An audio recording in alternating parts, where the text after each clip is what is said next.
داستان توی فرانسه قرن 17 روایت میشه. دوران حکومت لویی 14. وضعیت کشور اسفباره. تفاوتی هم با قحطی وجود نداره. مردم گرسنن. هر کسی هم که کوچکترین نافرمانی بکنه روونه زندان میشه. کشور مدام توی شرایط جنگی دنبال کشور گشایی‌های بیشتره. شرایط داخلی هم برای حاکمیت اهمیتی نداره. واسه همینم مردم نسبت به پادشاه و درباریا نفرت دارن. زندان‌ها پر شده از آدمای بیگناه، اما یکی هست که با بقیه متفاوته. یه زندانی با یه ماسک عجیب آهنی روی صورتش. فرمانده تفنگدارای پاریس یه جنگجوی شجاع به نام راتینان، ولی واسه مردم تفاوتی نداره که چه ویژگی داره. همین که به پادشاه خدمت میکنه دلیل کافیه تا منفور بشه. راتینان توی گذشته همراه 3 تا از دوستاش تفنگدارای افسانه‌ای فرانسه بودن، اما الان فقط راتینانه که توی قصر مونده و به خاندان سلطنتی وفاداره. آرمیس کشیش شده. پروتوس دائم الخمری که دنبال عشق و حاله و نفر سوم هم آتوسه که مزرعه کوچیک داره و کنار پسرش زندگی میکنه. پروتوس و آرمیس از لحاظ شخصیتی کلی با هم فرق دارن، اما کنار هم دیگه زندگی میکنن. واسه همین هم همیشه جر و بحث و دعوا. یه روز رفیق قدیمیشون آرتینان میاد و آرمیس رو دعوت میکنه به قصر. میگه پادشاه میخواد ببینتت. اسم تنها پسر آتوس راوله. راول قراره به دوست دخترش درخواست ازدواج بده. آتوس هم حلقه یادگار مادرش رو بهش میده تا با اون خواستگاری کنه. مادر راول مرده. خود راول هم جا پای پدرش گذاشته و الان تفنگدار سلطنتیه. توی کاخ سلطنتی شاه لویی 14 رو میبینیم که به فرمانده‌هاش در مورد جنگ صحبت میکنه. کشورگشایی‌های بیشتر و بیشتر. مشاوراش میگن ولی سرورم مردم پاریس دارن شورش میکنن. نمیخواد یه کاری بکنی؟ لویی میگه خب چی میخوان؟ غذا که توی انبار ارتش هست. مگه غذا نداریم؟ بدید بهشون. مشاورا میگن قربان آذوقه ارتشو فرستادیم. اونایی که مونده مواد غذایی فاسد شده است. لویی میگه خب زودتر بدید مردم تا فاسدتر نشن. آرمیس اومده دیدار لویی میگه جناب آرمیس شما یک کشیش هستید، بین مردم جایگاه والایی داری، بهتون اعتماد دارن، اما قبل از اون یه تفنگدار بودی. ازتون میخوام رهبر این شورشیا رو پیدا کنی، بعدش هم به نام عدالت و خاندان سلطنتی بکشیدش. اگه بخوای میتونی ردشو بزنی، مگه نه؟ آرمیس مردده ولی میگه به روی چشم. اگه تا اینجای ویدیو رو حال کردی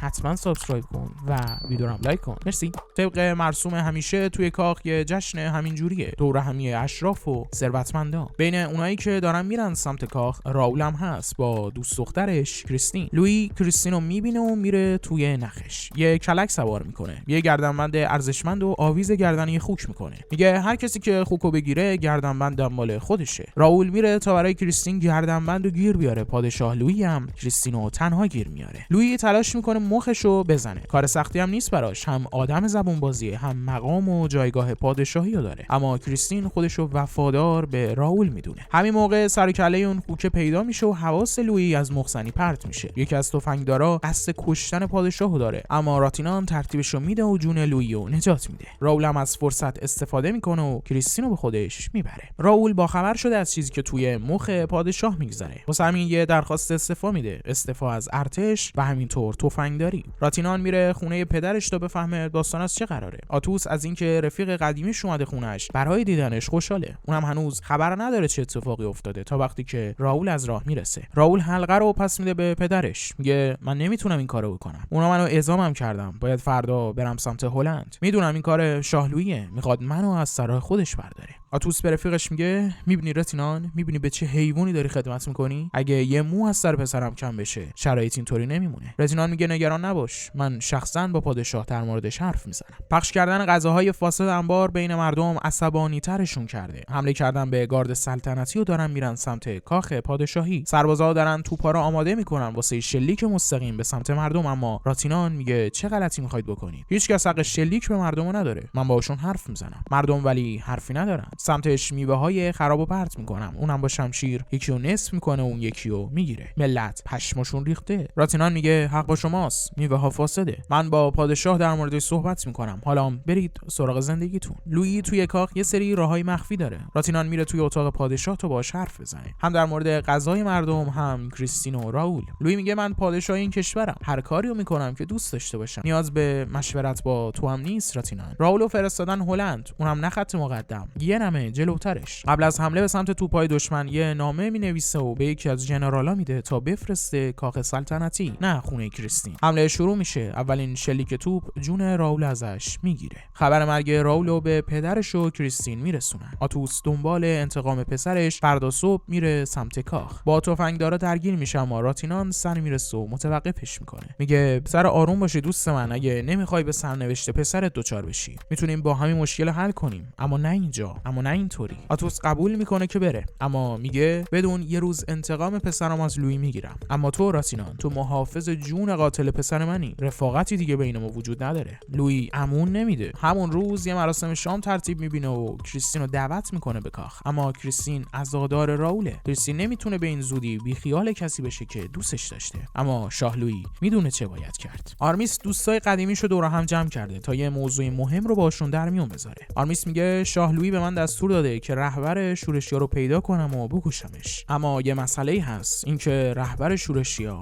منم. آرمیس میگه من یه نقشه‌ای دارم، یه نقشه برای نجات فرانسه از این وضعیت. فقط شما باید همراهیم کنید. باید لویی رو از قدرت کنار بزنیم، اما بدون جنگ و ریختن خون مردم. همراه هم هستید؟ راتینان میگه من نمیتونم این کارو بکنم. من به لویی امید دارم که بتونم تغییرش بدم تا شرایط درست بشه. این حرفا تو عصبی میکنه. میگه باشه کمکمون نکن، اما بدون اگه یه بار دیگه مانع بشی سر راهمون، توی کشتنت هیچ دریغی نمیکنم راتینان. اولین مرحله از نقشه آرمیس رفتن به زندان باستیله، جایی که همون زندانی با نقاب آهنی ساکنه. آرمیس خودشو گیریم کرده و میگه من یه کشیشم، اومدم برای دیدن یه زندانی، اومدم تا زندانی به گناهانش اعتراف کنه. وقتی آرمیس میره توی سلول، لباسو میده بالا. زیر لباس یه جنازه با خودش آورده با ماسکی شبیه به ماسک صورت زندانی. جای دوتا رو با هم دیگه عوض میکنه. بعد به نگهبانا میگه این زندانیه یهویی مرد که اونم تا اون داشت، باید جنازه‌ش رو سریع آتیش بزنیم وگرنه هممون بدبخت میشیم. جنازه رو آتیش میزنن، اینجوری دیگه رد و نشونی هم ازش باقی نمیمونه. زندانی رو فراری میدن و از پاریس خارج میشن، میرن توی یه خونه اطراف شهر. ماسک صورت زندانی رو برمیدارن، اونم بعد از 6 سال. چهره زندانی با شاه لویی مو نمیزنه، خودشه. این زندانی برادر دوقلوی پادشاه فیلیپه. فیلیپ میگه من توی یه روستا زندگی میکردم تا اینکه یه روز منو گرفتن و بردن توی اون زندان. اون ماسکو گذاشتن روی صورتم، اونم برای 6 سال آزگار. اما هیچ وقت نفهمیدم چیکار کردم، هیچ وقت نفهمیدم برای چی منو اینجوری عذاب دادن. آرمیس حقیقتو میگه. روزی که ملکه بچه‌هاش به دنیا میان، پادشاه میفهمه که بچه‌ها دوقلوان. لویی 13 سر جایگاه امپراتوری با برادرش جنگ داشته، واسه همین نمیخواسته این اتفاق دوباره تکرار بشه. بچه کوچیک‌تر رو نگه داشته و بچه بزرگتر رو فرستاده به یه روستای دور افتاده تا بدون اینکه کسی بفهمه زندگی بکنه. کسی از این ماجرا با خبر نبوده تا 6 سال پیش وقتی که لویی 13 داشته میمرده. اون موقع حقیقتو به ملکه و پسرش میگه. لویی وقتی میفهمه اون یکی برادر بزرگتر و تاج و تخت سهم اونه، دستور میده تا پیداش کنن، بندازنش توی زندان، جایی که تا ابد دیگه رنگ نور رو نبینه. کسی هم که این دستور رو اجرا کرده خود آرمیس بوده. آرمیس میگه حالا هم هدف اینه که تو رو جایگزین لویی بکنم تا حق واقعی خودت یعنی تاج و تخت رو پس بگیری، تا زندگی مردمو سر و سامون بدی. اما دوستاش قبول نمیکنن، به خاطر اینکه احتمال داره کشته بشن. همینطور فیلیپ احتمال داره فیلیپ هم بمیره. جدا از اون توی رفتارهای لویی و فیلیپ تفاوت خیلی زیاده. اهالی کاخ میتونن خیلی سریع متوجه داستان بشن. یه صندوق با یه نامه محرمانه ارسال شده برای پادشاه لویی. نامه خبر مرگ برادر دوقلوشه. دستور میده تا نامه رو ببرن برای ملکه مادر. توی صندوق هم همون ماسکیه که روی صورت فیلیپ بوده. خبر مرگ فیلیپ مادرشو عزادار میکنه. راتینان سعی میکنه ملکه مادر رو دلداری بده که میفهمیم انگار داستان راتینان و خاندان سلطنتی فقط وفاداری به امپراتور نیست. فیلیپ هنوز زیر بار اینکه این کارو بکنه نرفته. هنوز نتونستن متقاعدش بکنن. فیلیپ میگه من همینجوری زندگیم رو از دست دادم. دوست ندارم مابقیش رو هم توی نقشه ی آدم دیگه بگذرونم، اونم یه چنین آدمی. آتوس میگه میدونی چرا ما تفنگدار شدیم؟ هدف ما این بود تا یه پادشاه پیدا کنیم، یه پادشاه که بهش وفادار باشیم، شاهی که بتونه برای مردم فرانسه صلح و آرامش رو بیاره. اما هیچ وقت موفق نشدیم تا اونو پیدا کنیم. اگه اینجاییم، اگه میخوایم که تو این کار انجام بدی، واسه اینه که اون امید دوباره برای ما زنده شده.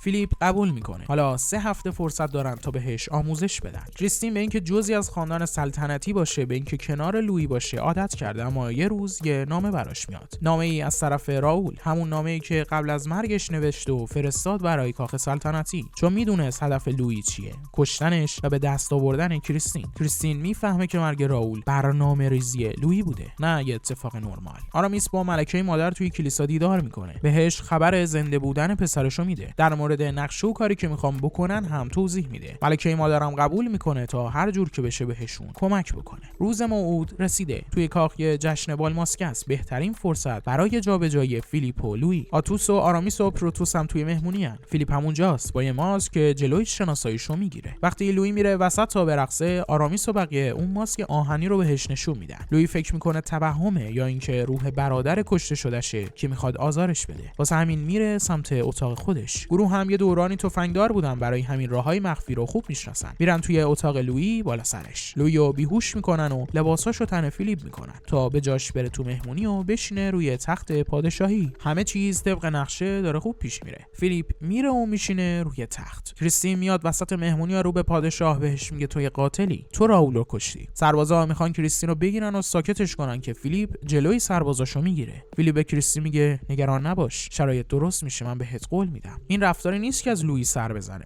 واسه همینم همه متعجب میشن، علل خصوص راتینان دستور میده سربازا آماده باشن تا ببینیم چه خبره. سه تفنگدار لویی رو بردن زیر زمین قصر تا فرار کنن، تا بعدن لویی رو هم یه جا گم و گورش کنن، اما نگهبانا سر میرسن. سه تفنگدار با سربازا درگیر میشن، خیلی هاشون هم سرویس میکنن، اما قبل از اینکه بتونن فرار بکنن گیر میافتن. آتوس تهدید میکنه که اگه درو باز نکنی راتینان، همون که خیلی دوستش داری رو میکشم. اونم درو باز میکنه تا بتونن فرار کنن، اما توی آخرین لحظه لویی رو نجات میده. فیلیپ هم توی قلعه گیر میافته. راتینان پشماش ریخته که این کیه، اصلا داستان چیه. لویی واقعیت رو بهش میگه، اینکه فیلیپ برادر دوقلوی خودشه. ملکه مادرم که داستانو فهمیده میره تا لویی راضی کنه که برادر خودشو نکشه، اجازه بده فیلیپ زنده بمونه، به زندگیش ادامه بده. لویی هم عذابی بدتر از مرگ به فیلیپ میده، دوباره زندان و دوباره همون ماسک آهنی روی صورتش. توی کاخ صدای جیغ از اتاق کریستین میاد. یه نامه گذاشته و کریستین خودش رو خلاص کرده. ماسکو به صورت فیلیپ میبندن. کلیدش رو هم تحویل شاه لویی میدن تا خیالش از این بابت جمع باشه که هیچ وقت نمیتونه از زندان فرار کنه. سه تفنگدار از دست سربازا فرار میکنن و برمیگردن به مخفیگاه. توی مخفیگاه یه نامه رو میبینن از طرف راتینان گفته نیمه شب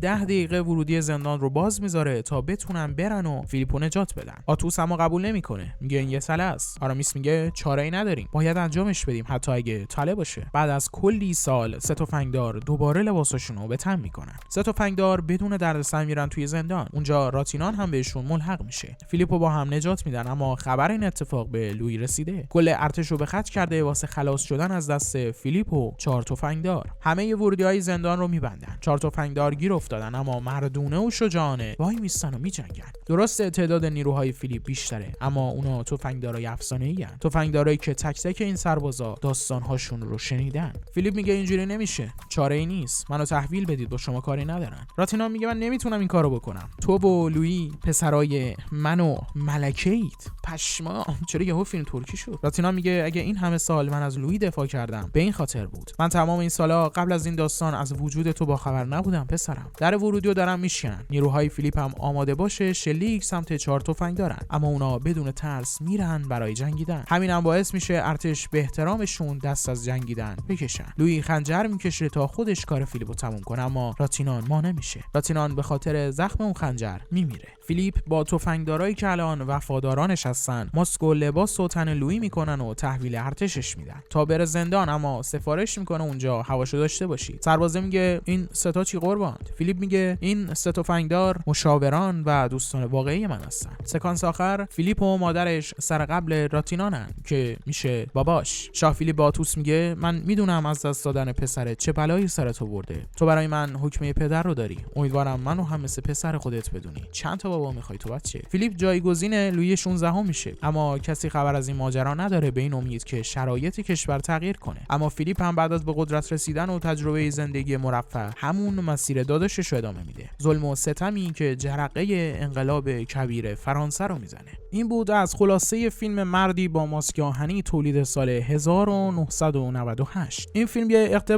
اقتباس از یک رمان دقیقاً به همین اسم، نوشته آقای الکساندر دوما، نویسنده رابین هود، سه تفنگدار، اشراق پاریس. فکر نمی‌کنم تا حالا هیچ اقتباسی به وجود اومده باشه که از خود اصل کتاب بهتر عمل کرده باشه. اگه شما چنین فیلمی میشناسید حتما بگید. پس این فیلم هم از قاعده مستثنا نیست. یه نکته جالبی که این فیلم داره اینه که ما دیکاپریو رو می‌بینیم. دیکاپریویی که 1 سال قبل با بازی توی فیلم تایتانیک اسمش توی دنیا ترکیده. توی فیلم اومده خودش رو به چالش کشیده. همزمان 2 تا نقش رو داره بازی میکنه. 2 تا برادر، یکی شر مطلق و اون یکی معصوم و ضعیف، و سعی کرده این 2 تا رو با هم دیگه تفکیک کنه و بتونه به طور همزمان این 2 تا کاراکتر رو در بیاره. اینکه موفق بوده یا نه میشه گفت تا حد زیادی خوب عمل کرده. در کل اگه بخوام به این فیلم من یک نمره بدم، نمره من 7. خیلی خوشحال میشم نظر شما و همینطور نمرتون رو توی کامنت ها برام بنویسید. حالا که تا اینجا اومدیم بریم سراغ معرفی فیلم بعدی. فیلم بعدیمون هم یه سفر در تاریخ قرن 14، دوره‌ای که سوارکاری با نیزه به شدت بین مردم محبوب شده بوده، ورزشی که مخصوص اشراف و شوالیه هاست. اما یه دهقان ساده با بازی هیث لجر دنبال اینه که یه مسیری پیدا کنه تا تبدیل به یک شوالیه بشه، تا بتونه به اون افتخاری که آرزوش رو داره برسه، تا اینکه بتونه سرنوشت خودش رو عوض کنه.